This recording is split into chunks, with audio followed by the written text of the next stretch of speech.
we call it Luis or Luis? Luis in Brazil. In Brazil is Luis. Luis Hamilton, not the Everybody's calling him Luis on the media here. So you're the biggest celebrity here in Formula One, one of the biggest in sports.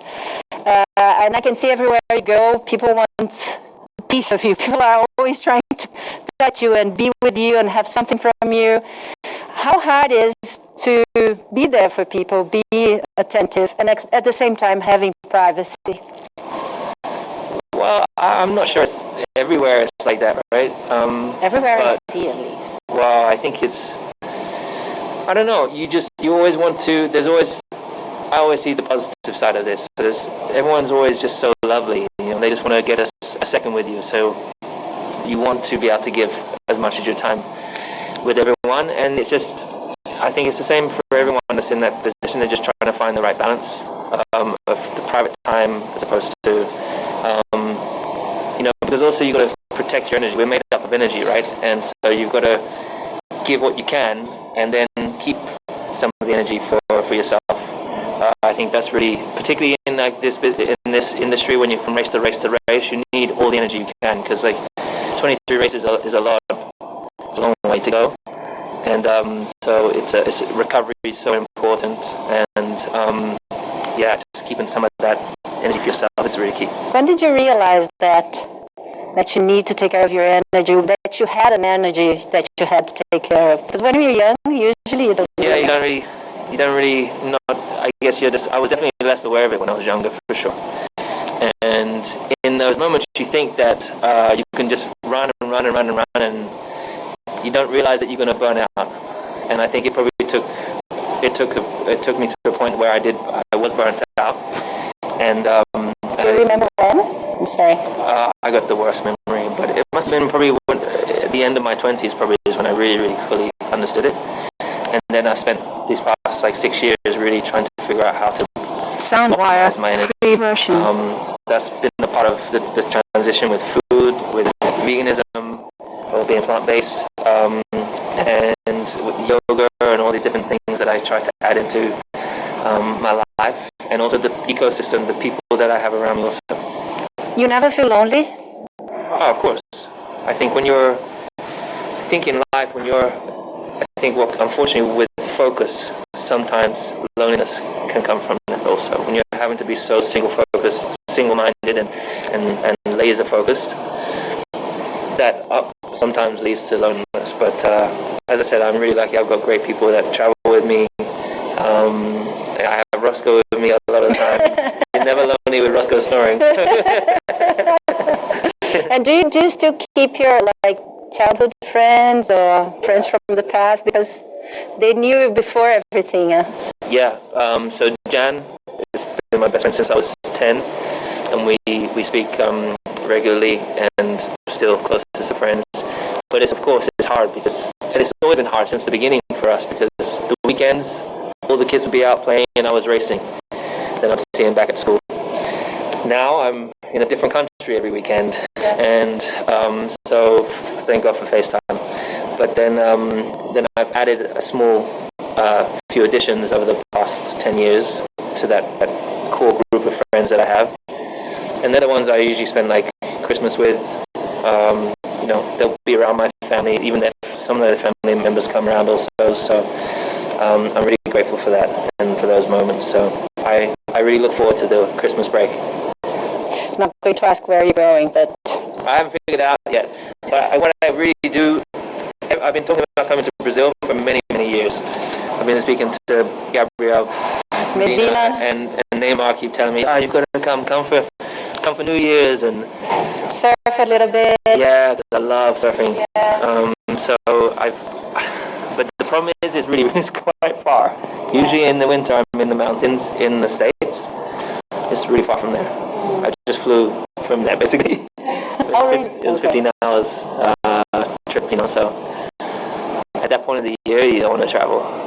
Yeah, of course. So I wish I could stay here now, because there's I can't remember, it starts with an I, the waterfalls here.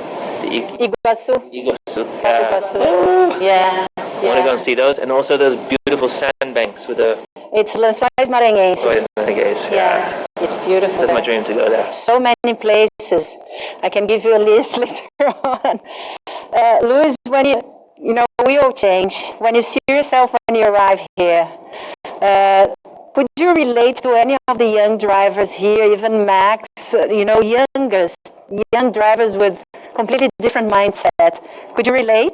Oh, of course. Yeah? Yeah, I remember, when I was 22 coming here, 23, I was just, I really was a kid, right? I had no full understanding of the outside world, really not to the level that we have, we have when you're older. But you're just all adrenaline and all drive and you're ruthless. And so, and you're popping up and down, energy levels are up and down, everything's happening at a crazy rate for you. So it's very overwhelming also for when you're young. And it's very easy for it to go to your head also. And I'm not different to anybody else. It definitely affected me when I was young, in good and bad ways. So now I think fortunately in a better position, but I can definitely understand for these youngsters how it might feel. Some of them handled it better than I did, and some maybe not. Nowadays, I was trying to remember, and I have this idea that since Muhammad Ali, I think you're the biggest idol in sports and influencer as a black man in sports since him globally. I don't remember anyone so with such a reach everywhere. Do you realize how important this is and the influence you have in people? No, firstly, that's mind-blowing for me that you even put my name in the same sentence as Ali, because I love Ali so much. But I am aware that our sport goes to, it's not it's not just one nation, right? It's 23 different countries. The fans are all over the world. And so I know that we tap into each of those communities and those countries. And I realize when I look at my phone the reach that I have from social media. But I don't know. Muhammad Ali was so good with words.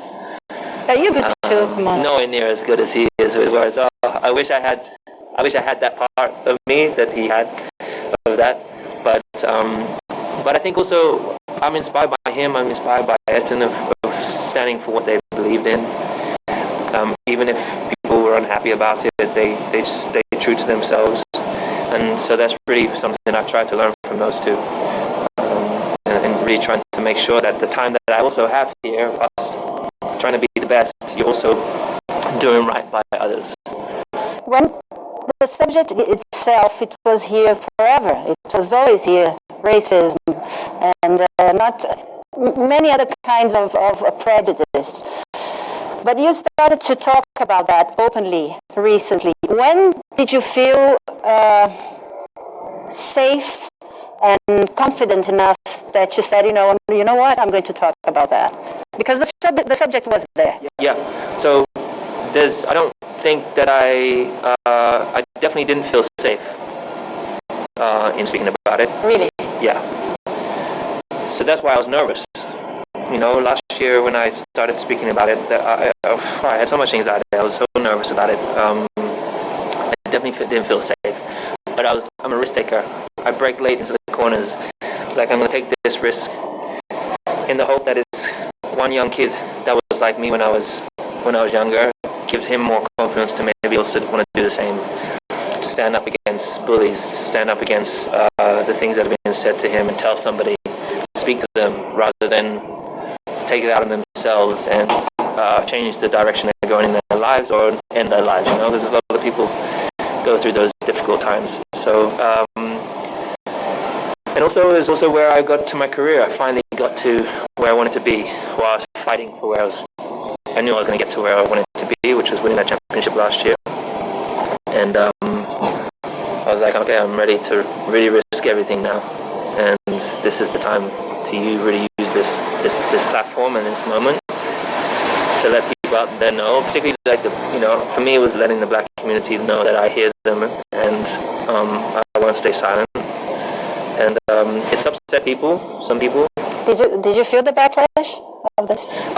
Yeah, and I don't know how much of it today. Because each race today, I have more boos than I've ever had in my life. And I'm the only driver that gets booed every single race. And I don't know how much of that is from speaking out, and people misinterpreting. Because I would imagine people think that I'm only speaking out for black people. It's not about that. It's about people from all different backgrounds. Minorities. People. FIA embraced the movement. What on practice did it change? What did it change? Well, you have Hamilton Commission, but yeah. So we've got the Hamilton Commission, which shows the findings. I've now set up Mission 44 that has funding. We've got Ignite with team partnership, which also Mercedes are funding, and I'm funding together with them. You've got the FIA, for example, have hired a really incredible young lady from Jamaica. She's come over to Europe, and she's now heading up Unica. She's heading up the Diversity Challenge.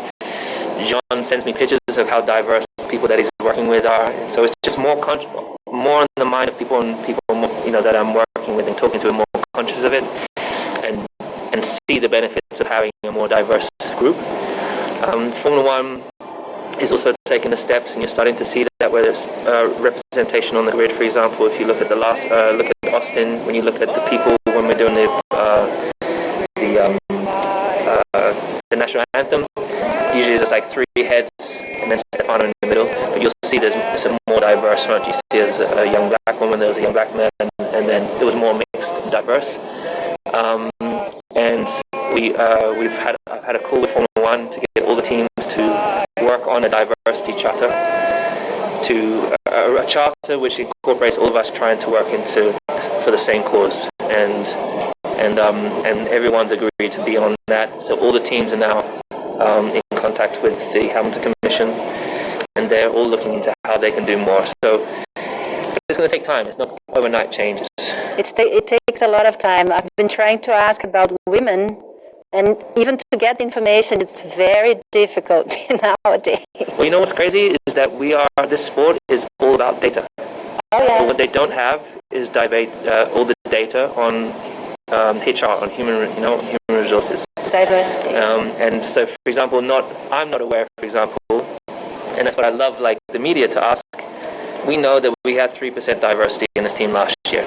Now we're up to 6%. And we will measure that over these next 5 years, particularly over the 5-10 years. But where are the other teams? And we don't know that yet. And we want everyone to be open and transparent with that. And even if you have 1% or no percent, you have somewhere to work from, right? And you can make a positive change. Just the change itself is already. You said that you never heard so much booing. Does it affect you, or you know how to protect yourself? Well, I'm not gonna lie. I mean, I'm only human, so of course I hear it. I'm aware of it. I try not to let it affect me, but again, I'm only human. And it's not a nice feeling ever to be in that position for anybody. Whether you're a school kid on the playground being booed by the other kids and pointed out, to when you're an adult and you're having thousands of people do the same thing. But I just try and wish them well and hope that they'll come around at some stage, and I'm really lucky that I know that I stick to my core group of people that I know that have a lot of love for my family and my friends. And I know from Team LH, there's Team LH in all these different countries are going, even if it's a small group, they for me are bigger than that, you know what I mean, that large group that might be doing. So I just look at them and know that I have that support. Why did you feel so much at home here? You said that you felt at home, didn't you? Yeah. Yeah, and I've been thinking about that for a while. So when I was younger, when I was, I went to school, I was one of only 6 out of over 1,000 kids. Only 6 of us really were color. And always being in a room where you're the only person of color. And when I go back to Grenada, that's when I really felt at home, because I blend in. I was around more people. When I was with my aunties, who were from Caribbean, again, feel a lot more at home, like fitted in. And I think there's two parts. Is when I come to Brazil, there's that that diverse mix. So I go to a lot of places and people ask me if I'm Brazilian. So that's always good. But I think when it's also because I came here and I grew up really loving like the Brazilian flag and because of Ayrton. And I remember coming here the first time in 2007, and I felt Ayrton's family's presence because he's everywhere, right? He's painted on the walls. And I don't know, I just really felt accepted here, which is just, I don't know, different compared to other places where you are more the minority. I'm not a minority here, I don't feel. Well, for me, I think it's super. Thank you. Thank you very much. It was a pleasure again.